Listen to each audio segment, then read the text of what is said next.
ঘূর্ণিঝড় রেমালের প্রভাবে ব্যাপক ঝড় বৃষ্টির কারণে বিভিন্ন জেলায় ঘরবাড়ি এবং গাছপালা তছনছ হয়ে গিয়েছে। বিদ্যুৎহীন হয়ে রয়েছে দেশের অন্তত 40 লক্ষ মানুষ। এছাড়া হতাহত হয়েছেন অনেকে।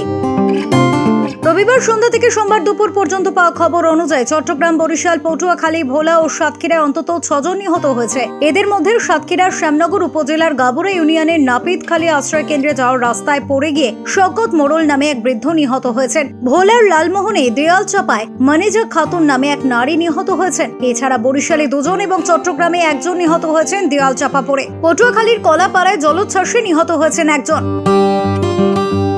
রেমালের প্রভাবে উপকূলীয় অঞ্চলে ব্যাপক ক্ষয়ক্ষতি হয়েছে। গ্রামের পর গ্রাম প্লাবিত হয়েছে নোনা জলে। অনেক এলাকায় প্রচন্ড ঝড়ে গাছপালা উপড়ে বিদ্যুতের লাইনের উপর পড়ে সরবরাহ বন্ধ হয়ে গিয়েছে বিদ্যুৎ। কিছু কিছু এলাকায় দুর্ঘটনা এড়াতে বাড়তি সতর্কতা হিসেবে বন্ধ রাখা হয়েছে বিদ্যুৎ সরবরাহ। দক্ষিণাঞ্চলের প্রায় 10 লক্ষ গ্রাহক বর্তমানে বিদ্যুৎ বিচ্ছিন্ন অবস্থায় রয়েছেন।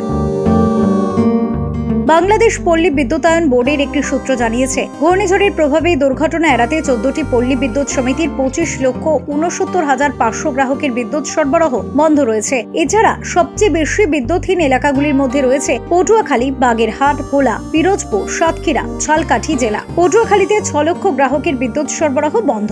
বাগেরহাটে 4,50,000 এবং ভোলা জেলায় 4,25,000 গ্রাহক এবং 3 লক্ষ গ্রাহকের বিদ্যুৎ সরবরাহ বন্ধ রয়েছে। বাগেরহাটের 15 লক্ষ মানুষ বিদ্যুৎহীন অবস্থায় রয়েছে। এই জেলার 4,85,000-এরও বেশি গ্রাহককে বিদ্যুৎ সরবরাহ করা যাচ্ছে না বলে জানিয়েছেন বাগেরহাট পল্লী বিদ্যুৎ সমিতির মহাব্যবস্থাপক সুশান্ত রায়। প্রতিটি গ্রাহকের অধীনে এক বা একাধিক পরিবার বিদ্যুৎ সেবা পেয়ে থাকেন। এদিকে সাতক্ষীরা পল্লী বিদ্যুৎ সমিতির জেনারেল ম্যানেজার জিয়াউর রহমান জানান, ঝড়ের সময় যাতে কেউ বিদ্যুৎপৃষ্ট না হন সেজন্য মাইকিং করা হচ্ছে। এর পাশাপাশি আমরা চেয়ারম্যান এবং ইউপি সদস্যদের মোবাইল নাম্বার সংগ্রহ করে রাখছি, যাতে এলাকায় বিদ্যুতের তারের ওপর গাছ পড়লে তাদের সঙ্গে সরাসরি যোগাযোগ করা যায়।